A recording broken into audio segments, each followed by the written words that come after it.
Dollar. हाँ, अच्छा एक बात बताओ, उस आर्टिकल में लिखा है 85.90 हाँ रुपीस का प्राइस है अगेंस्ट $1, ठीक है, समझ आया? तो मान लो अगर 85.90 जो प्राइस है वो अगर कल चल के 86.20 हो जाता है, मतलब ठीक समझ आ रहा है ना, 85.90 से बढ़ के 86.20 हो जाता है रुपीस का वैल्यू, तो तुम उसको क्या बोलोगे? रुपीस का वैल्यू डिक्रीज हुआ या इंक्रीज हुआ? ये थोड़ा टेक्निकल है थोड़ा, बट सोच समझ के आंसर देना। रुपीस का जो मतलब डॉलर के केस में, डॉलर से अगर कंपेयर किया जाए तो रुपीस का वैल्यू है 85.90, ठीक है, आज 20 पैसा बढ़ा है तो 90 हुआ, लेट से कल 30 पैसा बढ़ गया तो 86.20 हो गया, ठीक है, तो 86.20 जब हो गया तो वो रुपीस का एक्चुअल में वैल्यू बढ़ा कि घटा? सिर्फ वो डिक्रीज हो जाएगा ना उसका। डिक्रीज हो रहा है कैसे? अच्छा वो थोड़ा एक्सप्लेन कर दो कैसे डिक्रीज हो रहा है। क्योंकि वो $1 पे नहीं से 85 हो रहा है ना। हाँ। तो ये इंडियन का रुपीस बढ़ रहा है ना सर, इंडियन रुपीस बढ़ रहा है, क्योंकि वो डॉलर का तो कोई ये नहीं हो रहा है ना। डॉलर का कुछ नहीं हो रहा है, इंडिया का केस में हम जस्ट पूछ रहे हैं कि इंडिया का डिक्रीज हुआ प्राइस, इंडिया का रुपीस डिक्रीज हुआ वैल्यू ना बढ़ गया, ये जस्ट बता दो। इंडिया का तो बढ़ जाएगा ना सर। नहीं एक्चुअली इसमें थोड़ा कैलकुलेशन थोड़ा उल्टा होता है, ऐसे समझो कि रुपीस का जो भाव है वो डॉलर के केस में 85.90 से 86.20 हुआ, 30 पैसा इंक्रीज हुआ है डॉलर के केस में, लेकिन हम एक्चुअल में रुपीस का वैल्यू डिक्रीज हो गया। क्यों डिक्रीज हुआ?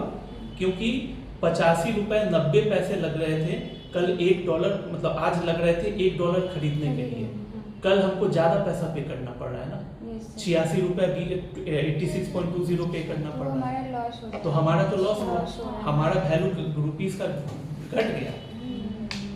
ये मतलब इस केस में अलग कैलकुलेशन होता है थोड़ा, रुपीस का जो मतलब डॉलर का जो एक्सचेंज रेट है ये सब अलग कैलकुलेशन, तो इसको हमेशा याद रखना। मतलब ज्यादा देना पड़े इसलिए हमारा यस हम लोग को ज्यादा पे करना पड़ रहा है, तो इसलिए हमारा वो लॉस हो जाएगा। अमेरिकन को एक ठीक है, हाँ हम हमारे केस में समझो कि हमारा जो है हमें ज्यादा पे करना पड़ा है ये, क्योंकि जितने भी ट्रांजैक्शंस होते हैं इंपोर्ट एक्सपोर्ट जो भी हो रहा है ये सब डॉलर में हो रहा है, ठीक है, तो इसीलिए डॉलर में ही होता है सब, इसीलिए क्या होता है कि जब भी हमारा जो रुपीस का वैल्यू जो हम लोग को लगता है कि बढ़ रहा है एक्चुअल में बढ़ नहीं रहा है, वो हम लोग का ज्यादा मतलब पे करना पड़ रहा है, तो एक तरह से वैल्यू उसका डिक्रीज हो रहा है, ठीक है, तो ये चीज क्लियर हो गया सबको?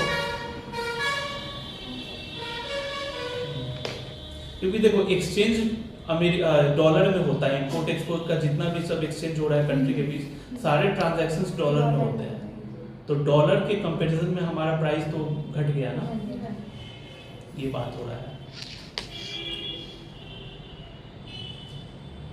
मान लो अमेरिका से अगर कोई सामान हमें मंगवाना होगा तो सिंपल सा बात है, 85.90 में हम जो मंगा रहे थे आज वो कल हमको ज्यादा में मंगाना होगा, कल 86, परसों या 4-5 दिन बाद और अगर घटता है तो 87 में देना पड़ेगा, चेंज होते मतलब मेनली ये चीज नोटिस करना कि रुपीस का जो वैल्यू है ना ये डिक्रीज ही होता है, क्योंकि 70s में था, 4-5 साल पहले 70s में था, अभी 85 हो गया, 86 हो गया, 85-86, ये 15 साल पहले 30s में था, 30 रुपए के आसपास था, तो वो घटते ही जा रहा है हमारा तो बढ़ गया।